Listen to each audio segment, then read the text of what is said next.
Welcome to The Drive with your automotive experts and hosts, Lauren Fix and Karl Brauer. Each week we dive into breaking car news, share our latest vehicle reviews, and bring you up to speed on what's happening in the automotive world.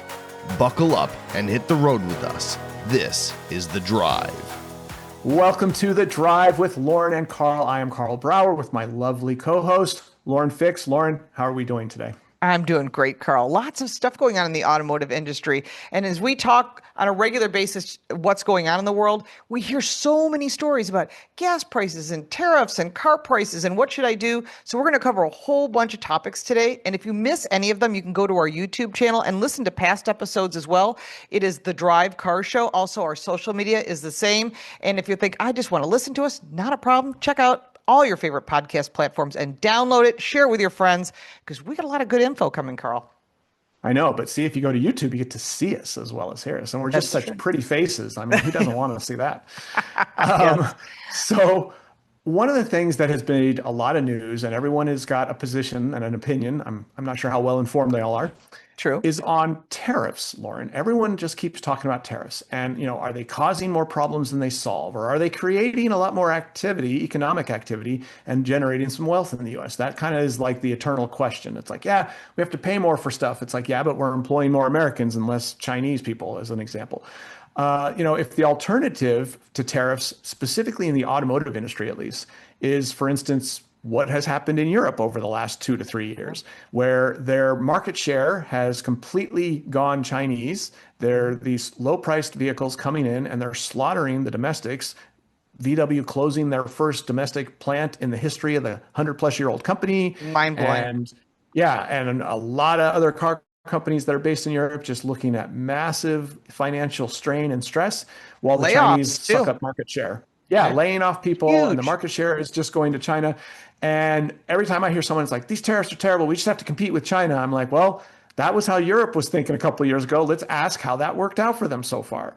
Not well. No, I feel like you got preview of coming attractions. You just got to look across the Atlantic. So that's kind of the question. And then, by the way, there's a whole nother element to these cars, and that is there's a cybersecurity element too, right? I mean, True. we have got very active, thankfully, legislators in this country who are saying that they don't want Chinese cars here, and they don't want Chinese software in non-Chinese cars here. And parts too. And parts, yeah, because they feel like depending on how those things are integrated into the cars, those could literally be like rolling bugs, rolling cybersecurity and general security leaks.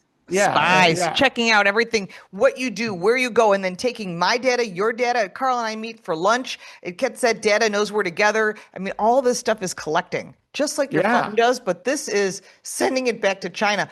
I don't know if we're both World Car of the Year jurors, and when we go to the LA drives, which is one of my favorite things of the year, we get to drive all these cars from other countries. And I remember getting in one of the Chinese brands, and usually you turn on your Bluetooth and you can pair your phone. This paired it automatically, which immediately I shut off my Bluetooth because I'm thinking, what are you taking off my phone besides my contacts? Well, I like to think of it this way, which is the only thing scarier than the U.S. government having too much intrusion into our world is the Chinese government having too much intrusion into our world. So I don't want either of those governments, but if I had to rank them, I know which one I consider more scary than the other one. So, but the tariff question will continue to exist, certainly for the next couple of years, given the current situation. And I think when I look at, the level of investment coming from automakers into the U.S. that wasn't there a year ago, there's just no denying it, right? I mean, I just was hearing about all the plants that are now open in Georgia, the Hyundai Motor Group with Kia and Genesis, part of them.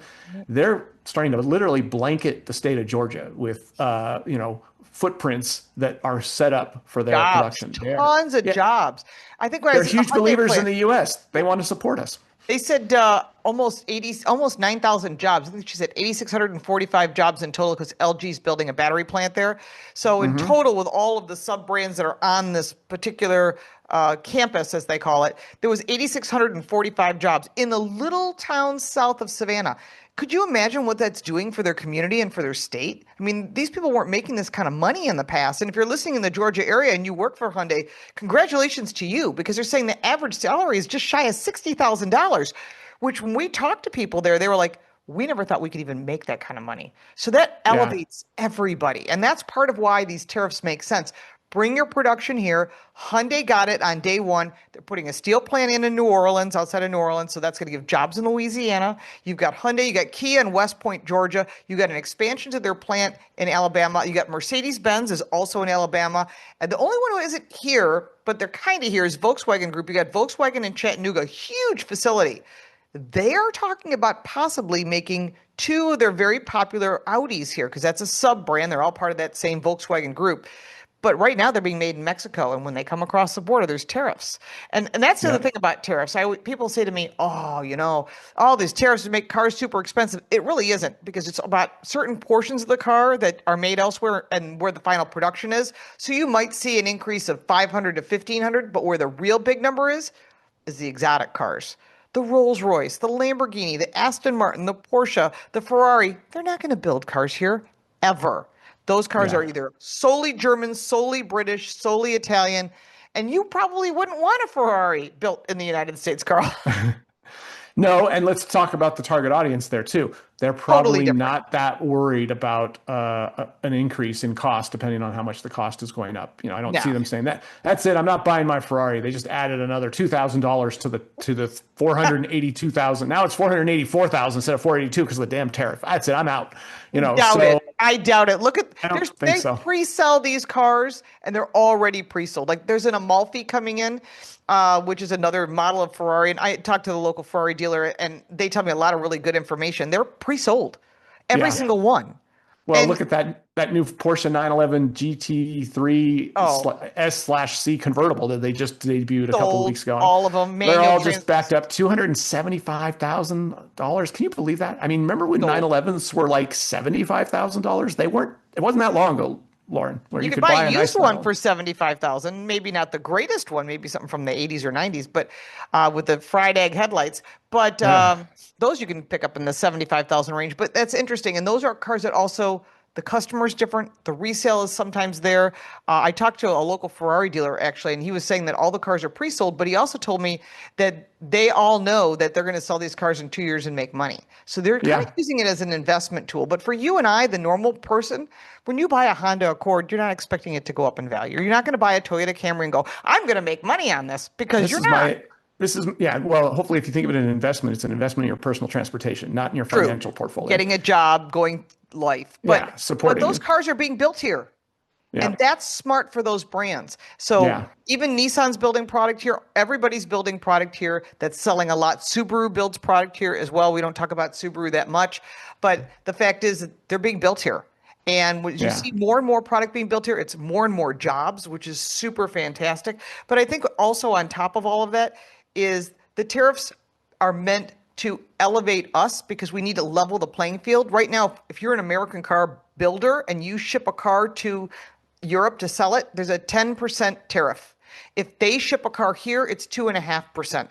So the goal of President Trump is to level the playing field, not just the prices and the tariffs, but also to level the regulatory and safety, so that if you have a car here and you sell it in Europe, it's going to clear. Now, that's going to be a harder challenge than getting the price variance to balance, but it'd be nice to have the same regulations so we can get some of their cool cars here and they can get some of our cool cars.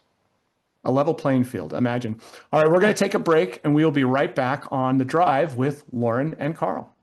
Welcome back to The Drive with Lauren and Karl. This segment is brought to you by Classic Tube. If you're restoring a vehicle, you've got rusty old brake lines and fuel lines, upgrade to Classic Tube. They're made in the USA, precision bent, stainless steel or original steel that fit right the first time. No guesswork, no leaks. Restore your ride with confidence. Visit ClassicTube.com today. Classic Tube, quality you can trust and bent on perfection. Now, Karl, we were talking about tariffs, but part of this is interesting. President Trump went to the car manufacturers that are here based in the US. So it used to be Stellantis. They're based in Belgium. So you've got Ford, you've got General Motors, and Tesla. Well, Tesla already has a relationship with the federal government through SpaceX. And they're doing other things as far as in the sky and I forgot the name of it, Starlink. But President Trump went to Ford and General Motors and said, if we need you to build equipment for us, can you scale? Now, this is the second part of the tariffs, is making stuff here. And Ford and GM can do that. No, and they've done it before. Okay, anyone who saw the movie Ford versus Ferrari saw how Henry Ford II was happy to remind Carroll Shelby in that meeting that this isn't the first time Ford has gone to war. Mr. Shelby, and he pointed to the plant that you could see from his office that built B-52s. So we have a history of leveraging our industrial might in this country for things beyond their original or their official purpose. And we've used the car industry, the automotive plants, and the people who work in them to construct military equipment before.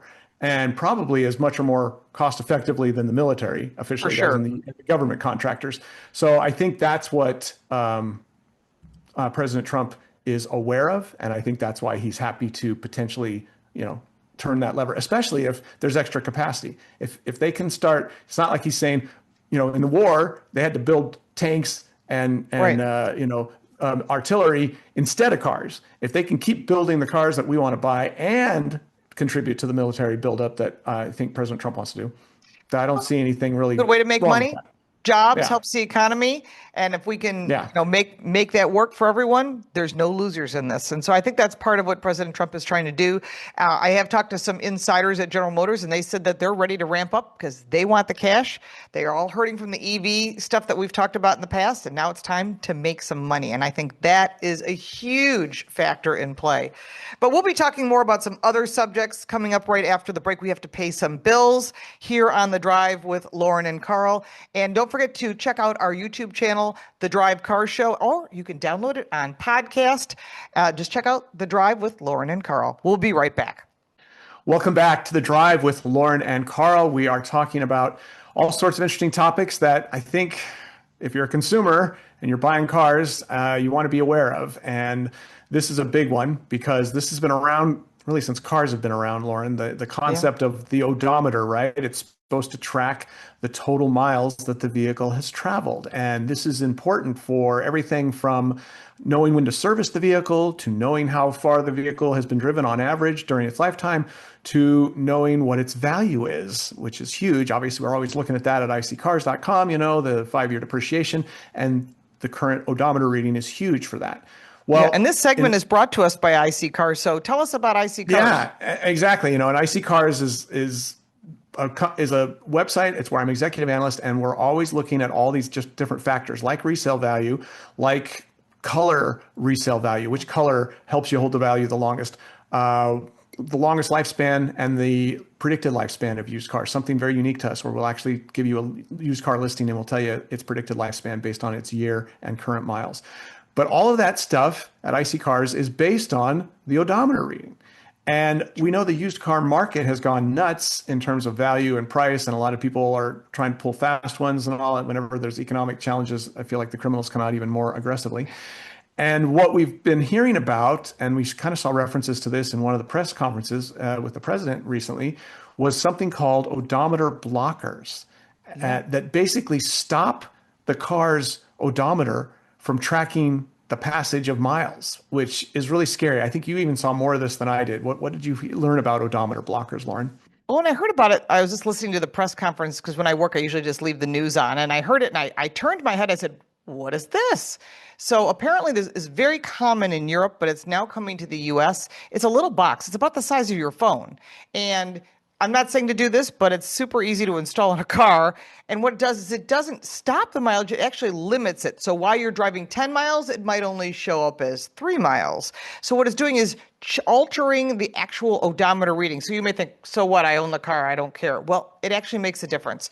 So a perfect example would be Carfax. You go to buy a car, you're looking at a used car, and it says it's got 20,000 miles, and you look at it and go, Karl, I think this car's got like 50,000 miles on it. And people are using this to protect themselves from over mileage on leases, but they're also using it to deceive people. And that is fraud. It is absolute 100% fraud. It's a one-way trip to prison. So I'm not saying to do this.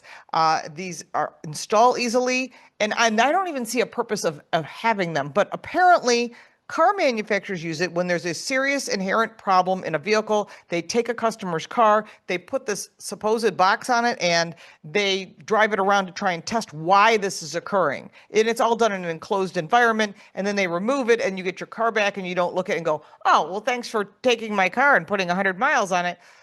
But the truth is still it's wear and tear. It's the tires, it's the bearings, it's the bushings, anything that moves. Even if you have an electric vehicle, it's still wear on the battery and wear on the vehicle. Anything that moves is going to need maintenance. Anything that moves is going to wear. And so that means it's going to decrease its value.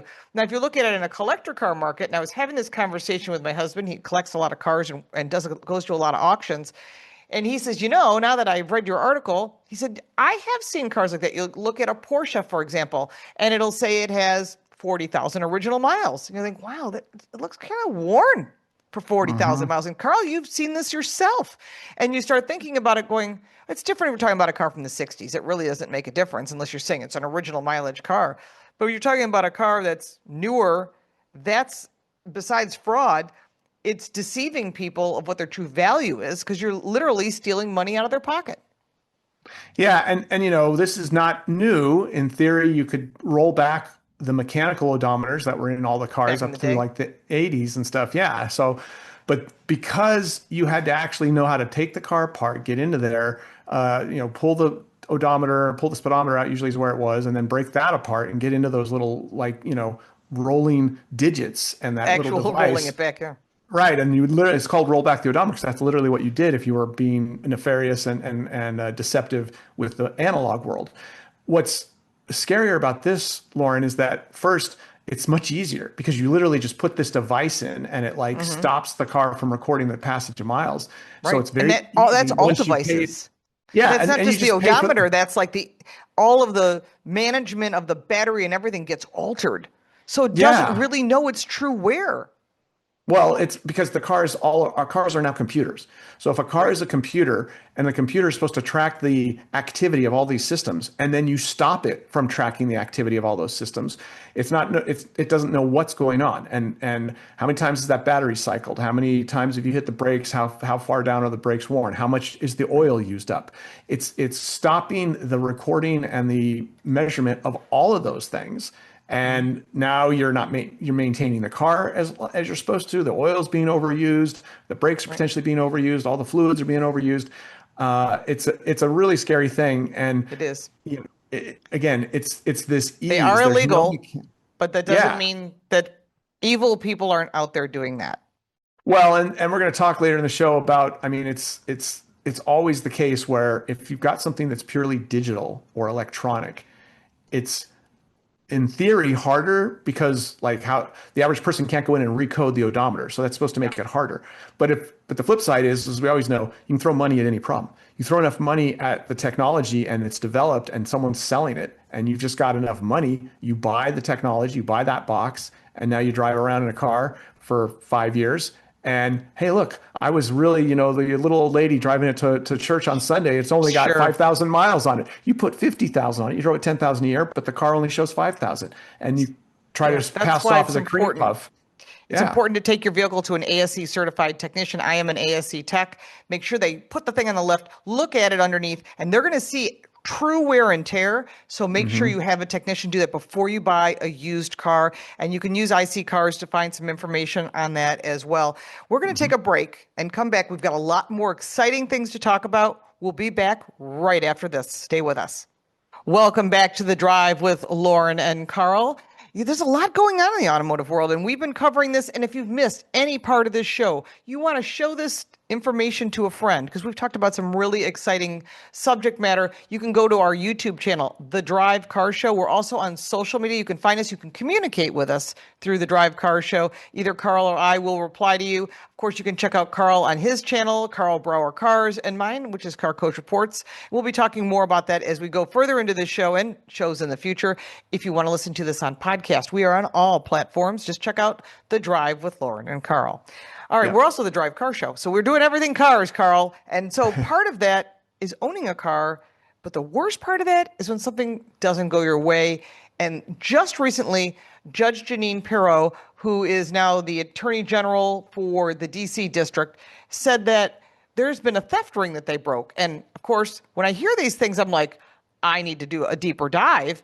And interestingly, this is a global theft ring where they were stealing cars, and what they had is this little box, and they'd go in front of anything. Instead of breaking a window, those days are gone. They would go in front of your car with this box, press a button for unlock, your doors would unlock. So anything with a key fob, your doors would unlock. That's scary because a lot of people keep their wallets in their car, or their laptop, maybe get something in the trunk, and they could clean your car out. But that's not what they're doing. They're stealing the vehicle. So they go up to the ignition with the same box, hit start, the vehicle starts. No damage to the vehicle. What do they do with those vehicles? They drive them to the ports, they drive them to warehouses, and they ship them overseas. And your car is never to be found again, and whatever's inside of it. And that is extremely scary. So they broke this ring. I think they said there were 13 people, but there's more. Of course, you're not going to hear all this all the time because they tell you enough to let you know what's going on so you can be aware. But like without having an actual key to unlock your door, an actual key to start your car is potentially able to be stolen, and that includes my daily driver too. Well, and so we were just talking about in the previous segment the kind of all digital world that cars exist in, and that makes it easier once you've got the technological capability to stop all odometer readings or adjust them or slow them down or do whatever you want. Stop all readings of the brakes being worn out or the oil being worn out, everything. This is that same issue, okay? When you have a purely kind of computer and like a signal that's being sent to and from the car. There's no mechanical tumblers involved anymore now to unlock the car or start the car with a key, as it was for most of the automotive history. Then if you have the right technology, you can take these now digital tumblers and turn them digitally without actually using the proper key. And I'm very familiar with this because I had both a 2018 and still have a 2023 Dodge Demon. And all of those cars, the Scat Packs, the Chargers, the Challengers, the 300s. Cool cars. Yeah, a lot of those cool cars. Well, those cars, unfortunately, were extremely appealing to theft rings. The people who want to steal cars like those kind of cars. So they were a primary target. And I was hearing about this when I had my 2018 Demon. And what they do essentially, Lauren, is they recreate the key signal that is sent to your car. Your car, most cars, they have a programmatic capability. You buy a car, you get 2 keys typically, you lose those keys. You call the dealer sends a service guy out, he's got some mobile thing, he goes into your car, he reads information from your car because your car is actually always broadcasting it, and he reads what the key is supposed to be, and he recreates a new key. He programs a new key, gives it to you, and now you're fixed. Well, that all sounds great. Hey, how convenient. You don't have to go to a locksmith and have a new key cut and all that. Like Guy drives out and yeah, it's just a fob and it sends a signal. Except, what if a non-dealer representative has access to that technology? What are they going to do? They're going to do the same thing, Lauren. Right. Now they're going to recreate keys for your car, even though you haven't lost your key and even though you haven't called them to come help you out. They see the car parked in front of your house and they're like, hey, look at that, a Dodge Demon. Those are worth a lot of money. And those cars, that platform, that LX platform, that the Chargers, the Challengers, the 300, the old Magnum wagon, they all sat on that platform and they all use the same key fob system. And now they've got that same device. And what they can do is they go near your house because your key is also constantly sending something out. You know, they talk about how like you walk up to Lincolns now and they have the Lincoln Embrace because the lights come on. I've got a Chevy Bolt test car this week and I go near it, lights come on and the dash lights up if it's charging all because it knows I'm coming near it because the key's coming near it because the key's sending out a signal. You drive up and you're a thief and you drive up outside a house and you walk around the house and you find that key signal that's being emitted and you can amplify it with this device and then copy it. And then you walk over to the car, you've now got a copied signal. This used to be done to break into garages. You would open and shut your garage door and someone would catch the signal that it used. Then they had to put rolling signals. They had to put random signals. So every time that garage door went up and down, it wasn't necessarily the same signal the next time to open it again because it would switch to a new one on each thing. Well, cars don't do that. They have a single signal that the key uses. And once you've got it, you can start the car as if you have the key itself. And they can copy the key's signal being sent out from the house. I've had that happen to me, believe it or not. And I've had a car broken into. But there is a solution. I should tell you right up front. If you can get a Faraday bag, you can buy them on Amazon. I have a Faraday bag. Every key I have, including the media cars that Carl and I review, those kind of things, I toss them in the bag and I fold the bag up so it's at my back door. It's because you don't want to like have to bury it in a closet or somewhere. You can put it in a coffee can if you don't want to. But it has to be in something where that signal's not sending out a signal, because it knows when you walk up to the car how the door's unlocked. That's what Carl's talking about. We all have it. You walk up, oh, the door's unlocked. That's nice. I can open my trunk as I'm pulling out with my groceries, so that I don't have to stand there in the rain. All of that is proximity keys. Yes. So what I'm talking about, that Judge Janine Pirro was talking about, was the fact that didn't even need that code. It would literally be in a box where they would come up to your car, pick up the signal, unlock the car, start the car, drive away with your car. And it's happening all around the country.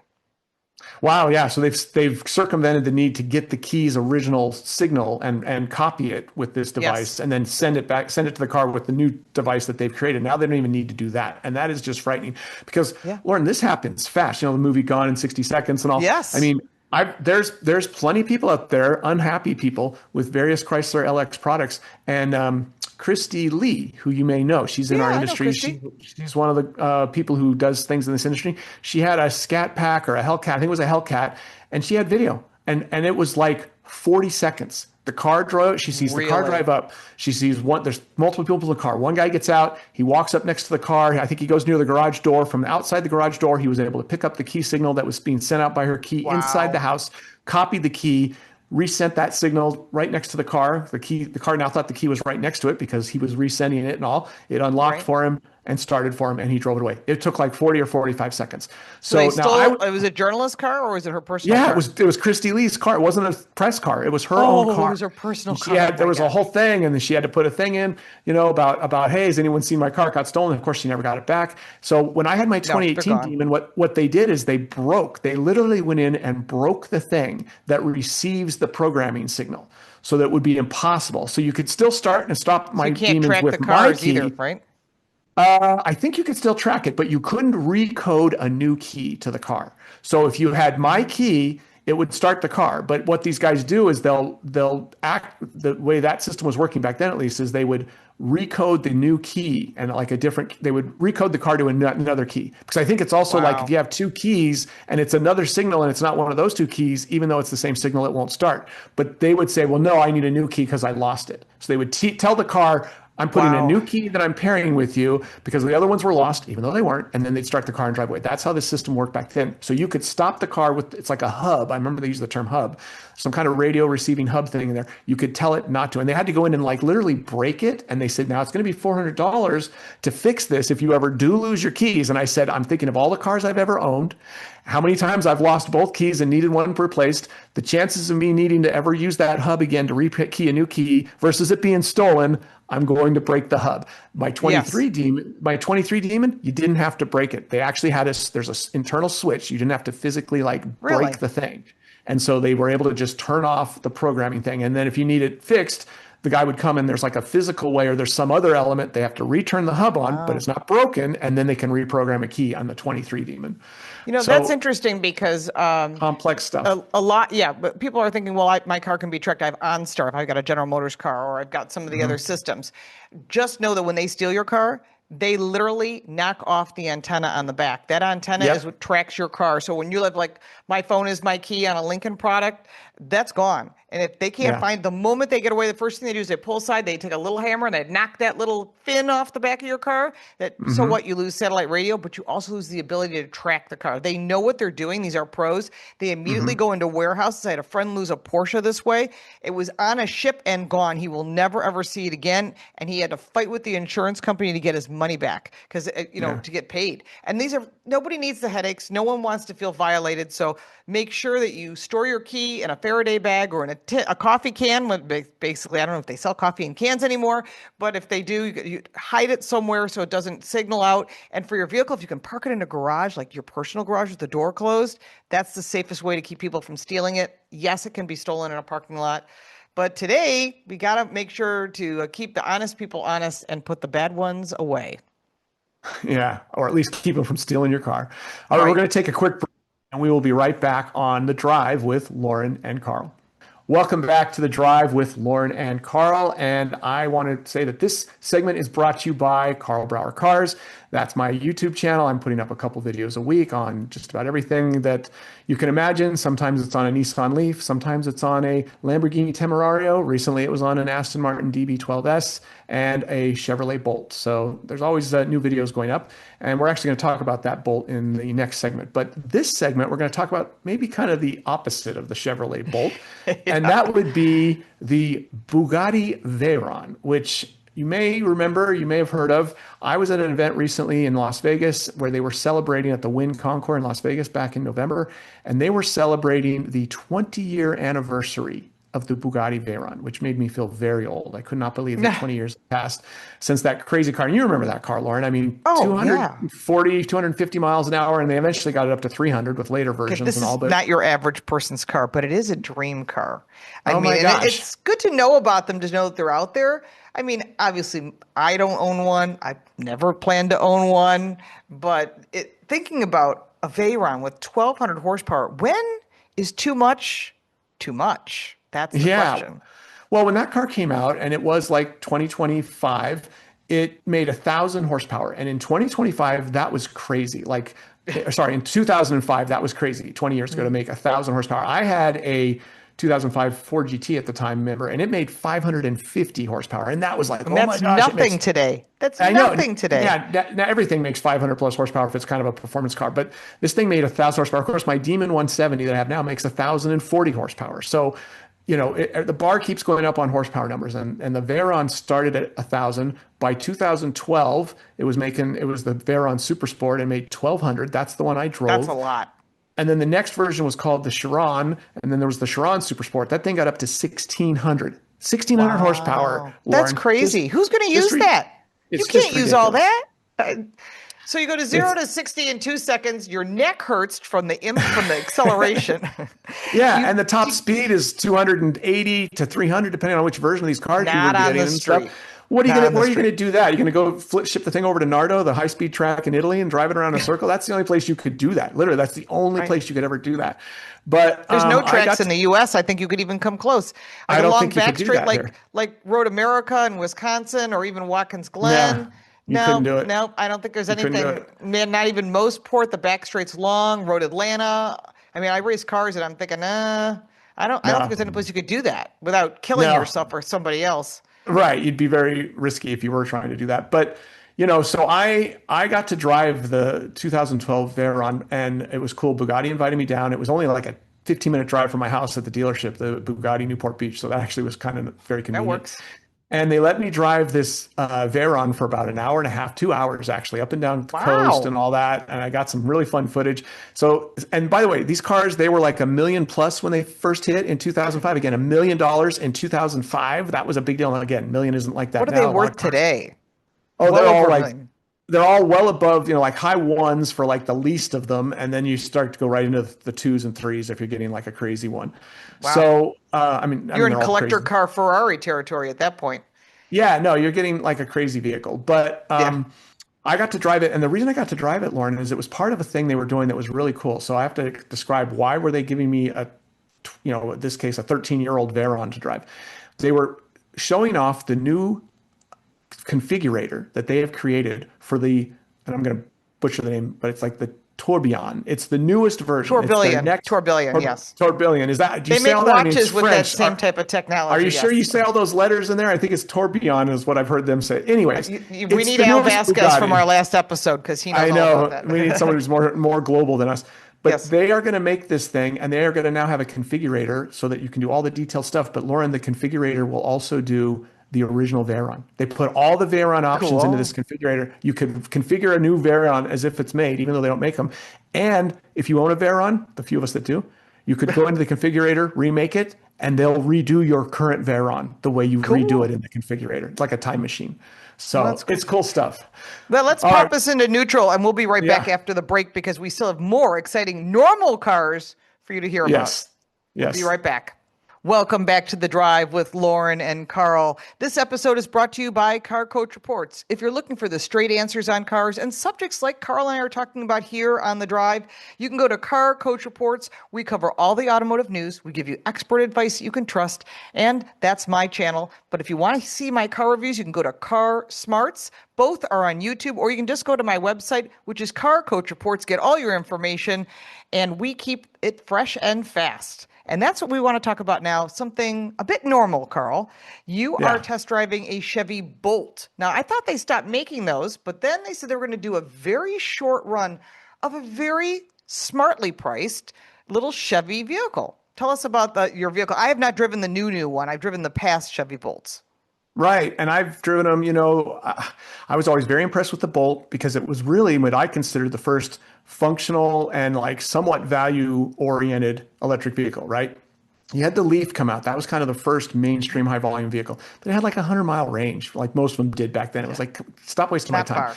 Then you had the Teslas come out, and they had like 200 to 300-mile range, but they were really expensive. And it was a new company, and they had their own problems, especially back then, that they've mostly ironed out. Finally, in the late teens, Chevrolet releases the Bolt, and it gets 200 to 250 miles, and it costs like $37,000. It was still not a great value compared to an internal combustion car, as most of them have always been, these EVs, but it was getting closer. It was the closest they'd come to having, okay, I can actually use that car given its range, and I could actually, well, I still wouldn't buy it over an internal combustion car for the same money, but you roll in the incentive for $7,500, maybe as tax, state incentive. You're now, back then, and now you're down to $28,000, effectively, if you get a $2,500 thing. You're getting closer to a functional car in terms of price and range. Well, I wasn't the only one who thought that, Lauren. They sold a lot of these. Okay, that was one of the best-selling EVs for years. Yeah, it was because it had such a better, I wouldn't call it a great value equation, but it was like the best EV value equation that had yet been introduced. And then they sold those all through into the late teens and into 2023 for no good reason. I don't know what they were thinking, because I think every brand needs an entry-level car for people to start to learn about your brand and create loyalty. It was really dumb. GM should have never canceled the car. It's kind of like what they did with the Volt. And, there's this joke about GM always getting the car right and then killing it and all. And they did. Well, they put all this energy. We're going to go all EVs. We're all in, all team batteries, da-da-da-da-da. And as we know, we've already been discussing it ad nauseum in the last few weeks. All the car companies, including GM, have had to back off their aggressive EV plans. And that included the Ultium plan that was supposed to make the Bolt obsolete. And guess what? Everyone was crying out, where's our Bolts? You took our Bolt away. So Chevrolet has reintroduced the Bolt. And it is better, but it's the same basic car, but it has exterior styling tweaks, and it's also better technologically. It goes a little bit further. It makes a little more power. It has a North American charging standard, or NACS, as they say. That's nice. You can use Tesla chargers. So you can use Tesla. It'll charge 3 times faster. It's like 155 kilowatt charging versus like 50. So it's like it'll charge in like 20 minutes to get it to 80%. And I used it on my level. And it starts at $30,000, Lauren. It's even less expensive. It starts at $30,000, no incentive needed, and there's a cheaper one coming. There's like a second stage one coming that's, I believe, going to be a slightly less content, a little less equipment, and it's $28,000 without incentives. Smart. That's a smart move. They finally are really making this car very attractive and appealing, but they also are selling, it's a very limited time. If you want one, better buy it now. And then they're not going to make them anymore. Isn't that what you just said? I don't know. But they're at least building a bridge between what they were going to do and now what they're going to do. And there's a car in between. It's called the Bolt, and it's the best version yet. So keep that in mind. Now let's let everyone know also that on the next, in the next episode, I think we're going to be able to talk about the new Lexus ES, which is their kind of entry level sedan. I get to see you for a change. We get to do it together, right? We'll probably be shooting from the car. We'll have some cool like on-site footage and on-site commentary from there. So that's going to be a lot of fun. We're going to do it in San Diego. Remember, the ES was part of the car that one of the models that launched the Lexus brand. So was the LS. That was their big V8 rear drive kind of 5 Series, or really 7 Series and S-Class competitor. Was their top one. Right? Back in 89. And that car just died, Lauren. They just finally killed the LS. This will be the first time in the history of Lexus no LS is available. But the ES, their entry level one, the sedan, will still be alive, and you and I will be driving it soon. Should be a lot of fun. And what we'll do is we'll drive it around. We'll give you some insights. So next episode, make sure to put it on your calendar. You can download it, or you can check out our YouTube channel, The Drive Car Show. Make sure to subscribe, hit that bell for notification, because once it's up, we're going to have that plus some other special guests that we're going to run into while we're out there. And all of this is because we want to make this show very special for you. And we thank you so much for listening and sharing this with your friends. We'll be back next week, with The Drive with Lauren and Karl. You've been listening to The Drive, your trusted source for the latest car news, expert reviews, and real insights into the automotive world. Thanks for riding along with us today. You can check out the entire archive of every episode on our YouTube channel, The Drive with Lauren and Karl. Be sure to subscribe so you never miss an episode, and join the conversation by leaving your comments. We love hearing from you. Until next time, stay safe, enjoy the ride, and we'll see you right back here on The Drive.